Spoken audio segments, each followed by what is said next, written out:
ஒரு நிமிடம் அப்படியே நின்று யோசித்துப் பாருங்கள். இந்த உலகம் இவ்வளவு பெரியது.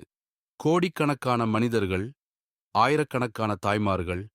ஆனால் அந்த எல்லோரையும் விட்டு ஏன் நீங்கள் இந்த ஒரே அம்மாவிடமே பிறந்தீர்கள்? இது சாதாரண சம்பவமா? அல்ல. இதற்கு பின்னால் ஒரு ஆழமான காரணம் இருக்கிறது.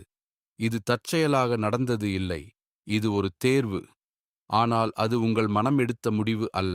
உங்கள் ஆன்மா எடுத்த முடிவு. பரமஹன்சா யோகானந்த சொல்வது போல், இந்த படைப்பில் எதுவும் சீரற்றது இல்லை. நாம் பிறக்கும் குடும்பமும் கூட. பிறப்பிற்கு முன் உங்கள் ஆன்மா ஒரு கேள்வி கேட்கிறது. எங்கு நான் அதிகமாக வளர முடியும்? எந்த அனுபவம் என்னை விழிக்க வைக்கும்? அந்த பதிலின் மையத்தில் இருந்தவர் உங்கள் அம்மா.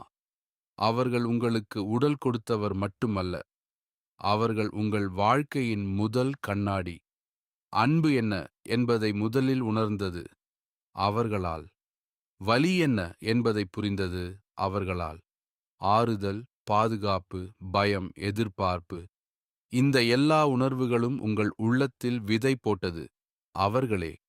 சிலருக்கு அம்மா என்றால் மென்மையான அன்பு.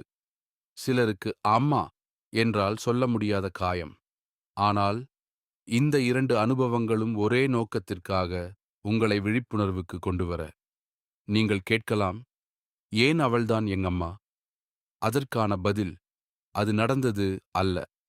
அது கர்மா. உங்கள் ஆன்மா கற்றுக்கொள்ள வேண்டிய பாடங்கள் அவர்களின் வாழ்க்கையில் பிரதிபலிக்கின்றன. மன்னிப்பு, கருணை, சுயமதிப்பு, நிபந்தனையில்லாத அன்பு. இந்த பாடங்களை நீங்கள் கற்றுக்கொண்டால், நீங்கள் மாற்றுவது இந்த வாழ்க்கை மட்டும் இல்லை, பல பிறவிகளாக வந்த கர்மாக்களையும் உடைப்பீர்கள். நீங்கள் கருணை கற்றுக்கொள்ள வேண்டுமெனில், அன்பை வெளிப்படுத்த கஷ்டப்படும் அம்மா கிடைக்கும். நீங்கள் பொறுமை கற்றுக்கொள்ள வேண்டுமெனில், உங்களை சோதிக்கும் அம்மா கிடைக்கும். இது தண்டனை அல்ல, இது தெய்வீக அன்பின் வேலை. உங்கள் பிறப்பு, உங்கள் குடும்பம், உங்கள் சூழல், இவை அனைத்தும் உங்கள் ஆன்மாவின் மறைந்த பக்கங்களை வெளிக்கொணர உருவாக்கப்பட்டவை.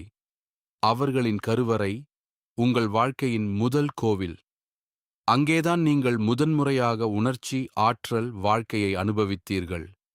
அவர்களின் இதயத் துடிப்பு உங்கள் முதல் இசை. இது வெறும் பயாலஜி அல்ல, இது ஒரு ஆன்மீக முத்திரை. பரமஹன்சா யோகானந்த கூறியபடி, தாயின் அன்பு தெய்வீக அன்பின் மிக அருகிலான பிரதிபலிப்பு. அடுத்த முறை ஏன் அவள் இப்படி செய்தாள் என்று கேட்காதீர்கள். அதற்கு பதிலாக, இது என்ன கற்றுக் கொடுக்கிறது என்று கேளுங்கள். அந்த ஒரு கேள்வி உங்கள் வாழ்க்கையை மாற்றும். மன்னிப்பு என்பது நடந்ததை மறந்துவிடுவது அல்ல, அதிலிருந்து உங்களை விடுவிப்பது. நீங்கள் மன்னிக்கும் போது ஒரு கைதியை விடுவிக்கிறீர்கள். பின்னர் புரியும், அந்த கைதி நீங்கள்தான். நன்றி உணர்வு, விழிப்புணர்வு, மன்னிப்பு, இந்த மூன்றும் சேரும்போது கர்மா ஒளியாக மாறும்.